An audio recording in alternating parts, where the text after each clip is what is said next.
Well, I keep coming to Ukraine because I love Ukraine. This is a beautiful country. People have a strong sense of identity, of culture, of history, of pride of their country, and of resiliency, and the determination to win this disaster and this war is palpable everywhere you go. So I believe, in addition to our role as physicians who provide training and provide medical support, we have a bigger role probably, which is to advocate on behalf of the population of Ukraine, of the civilians, of the doctors, of the nurses in our homeland, in the United States, so people get to know those stories that we are witnessing, and so that way they can sympathize with the people of Ukraine, and that will be translated in more assistance to Ukraine to overcome this war. Hey Mike, welcome to Shashau.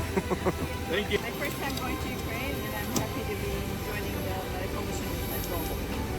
I'm Dr. Michael Samotowka, board-certified trauma surgeon, surgical critical care, and I work as a trauma surgeon and surgical ICU doctor in the United States. My parents are from Ukraine. I was born in America, and I joined MedGlobal about 3 years ago, and working to help the people of Ukraine during these hard times. So this current mission, we're in Lviv. We've got a group of 65 students, surgeons, who have come for training in trauma surgery and critical care. We also provide some surgical and medical supplies as part of our program. And MedGlobal, what we're trying to do is get everybody on the same level of training and experience, and provide the best care that we can for the Ukrainian people. And to also have them know morally and spiritually we support them, we're here for them.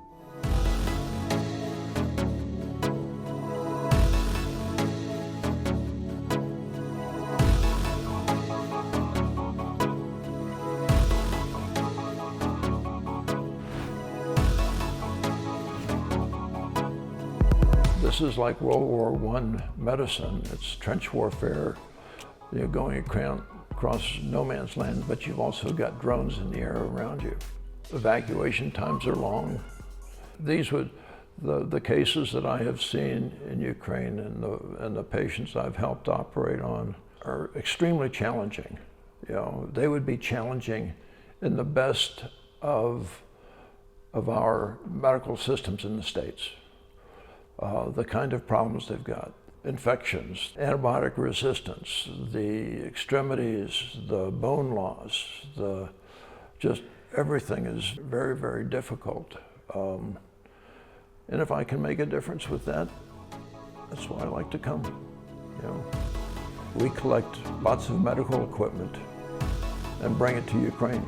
And we bring boxes and boxes and boxes, and we often, most of the time, just pay for that out of our own pocket to bring the medical supplies to Ukraine that we can then send to the other hospitals in Zaporizhzhia or Dnipro or Kharkiv or Kherson or Odessa, places that are taking care of the soldiers. We have a team in Ukraine, we have a local team in Kiev and Lviv, and our staff plan and prepare for these missions, training missions. We are expanding our programs, and we would like to stay in Ukraine after the war to help in the rebuilding of the healthcare system after the victory.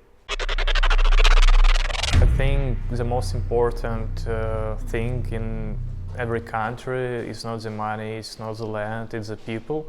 So when the volunteers, when doctors, trauma surgeons from US come here, they've got a lot of experience in all parts of the world, and their knowledge can save lives.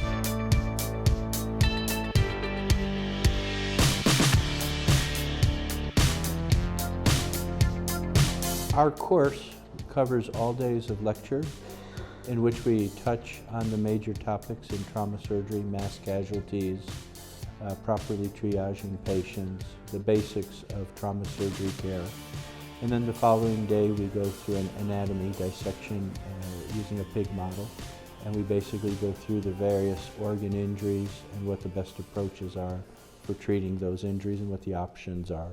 The most astonishing thing is that when you come to Ukraine, and this is my 6th trip, you see life as usual. People are adapted now to the war. So you go to the hospital, it's like any other hospital in Chicago or in the United States. They deal with the same issues that we deal. But of course, in the background, you know that part of the patients that they are dealing with are trauma patients who were injured in the front lines, or civilians who were injured because of the bombing, or that they lost member of their family, or they have mental health trauma because of the war and the uncertainty and the displacement.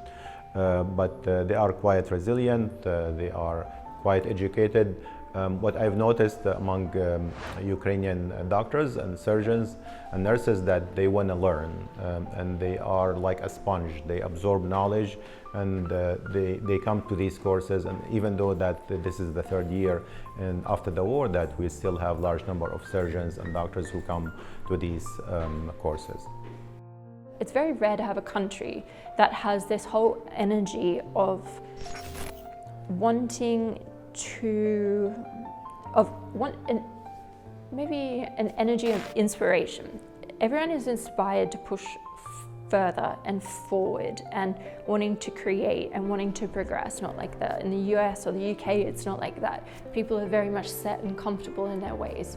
Ukraine has this spirit about it, and it's inspiring me, and I know it's inspired a lot of people who come here to want to help.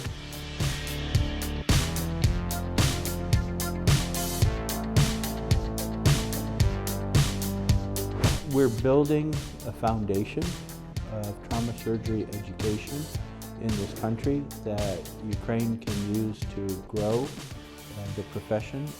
And by the Ministry of Health and Ministry of Defense, I believe that they've agreed now to identify trauma surgery as a separate field of surgery and to develop further experience in that field. So the purpose of this Resiliency Medical Missions, and we call it Resiliency Medical Missions because it builds resiliency within the local community. So doctors and surgeons can weather the storm, can deal with the influx of trauma patients, or develop skills that are needed to deal with mass casualties and other issues.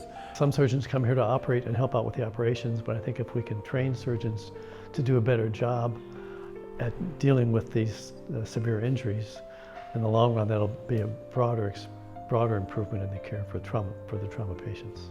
It almost makes it impossible to leave because we're all working side by side. So that's, I guess, what has made me feel inspired to keep working here.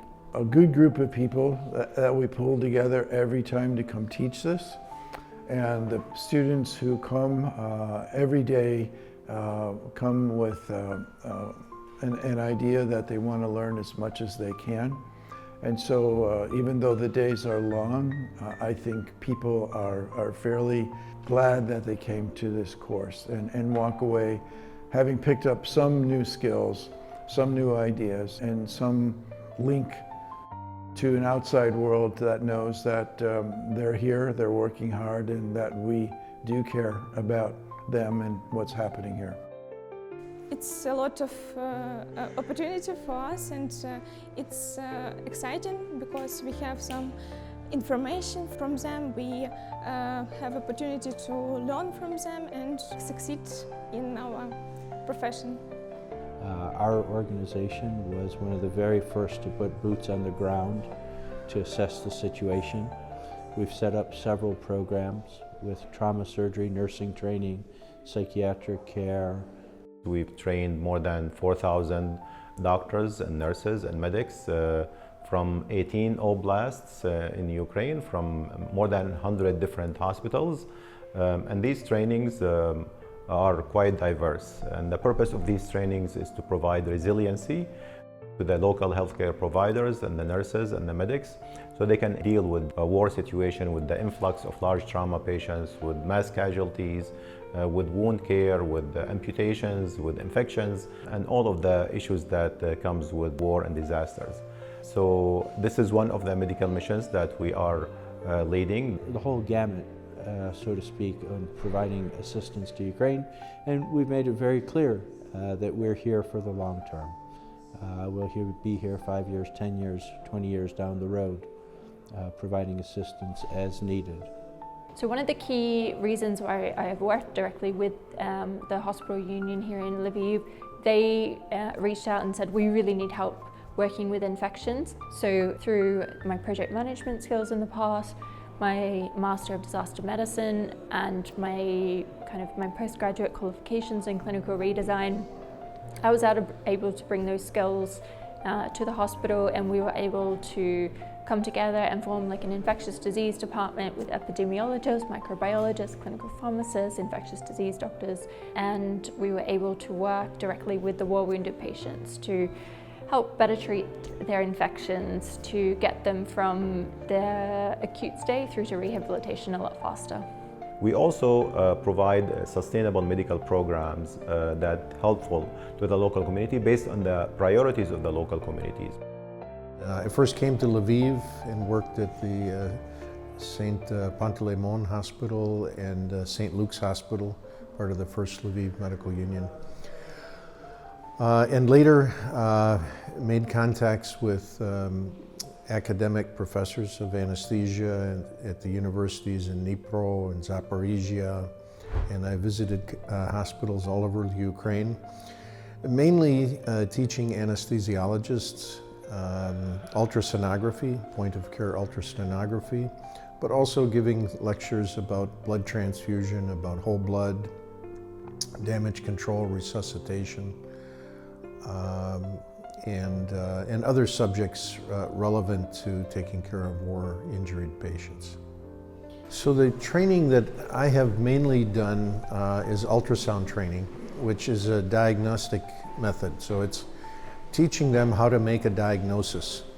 And oftentimes I think that if the doctors learn these techniques, they can make a diagnosis quicker, decide what kind of shock the patient's in, treat the shock appropriately, which could increase the survival of the patients. We have a mobile clinic in Kharkiv right now that's providing medical care for patients who have chronic conditions who are at the front line because there's shortage of medical providers in Kharkiv Oblast. And also we support the healthcare system to recover after the war. So all of this, what we do in Ukraine, but what's more important thing is to partner with the local community. So localization is something that we embrace to heart. So what is important to the local community is important to us. And doctors have told us that they needed to be trained on certain skills, whether it's portable ultrasound or mass casualty or dealing with trauma patients or chemical weapons attack, and that's what we are doing this kind of training. Дуже гарно перейшов курс, було дуже добре навчання, бачили, що вони знають, ми з ними спілкували, говорили, вони показували нам, як вони роблять, і дуже практичний, дуже добрий день для нас всіх. We had some people who were very advanced and some people who were kind of in the middle, and I think they all learned from each other. And we've made a couple urologists out of our general surgeons today by taking out the kidney and fixing the ureter and fixing the bladder. So I think it was a good day. But if you look around, our table is the last one working, so I'm clearly the slowest instructor that there is. Наші спікери діляться своїм власним досвідом, і навіть вони кажуть, що ще не все задокументували в книжках, не всі свої рекомендації, тому це з перших вуст, і це досить цінно. Хочемо подякувати за теоретичну частину. Вони гарно зробили теоретична частина і практична частина. Тобто показали багато травматичних ушкоджень, які можуть бути в людини там, при вогнепальному, при осколковому пораненні, крупні судини, серце, легені, живіт. Тобто був день теорії, а сьогодні у нас день практики, 5 станцій, на яких показують різні ушкодження, хірургічні, травматологічні, також торакальна хірургія тут є. Дуже багато обговорюється важливих речей, як нам себе поводити з приводу тактики лікувальної, та й взагалі міжнародна підтримка для нас є дуже важливою. Цей курс важливий для того, щоб іноземні лікарі, які вже мали досвід на попередніх війнах, поділилися ним, допомогли краще лікувати, щоб було менше ускладнень, щоб було ефективне наше лікування. Тобто постійно треба вчитися, нові методики використовувати. Знову ж таки, є антибіотикорезистентність, проявляється за вже 4 роки війни, все важче і важче лікувати пацієнтів.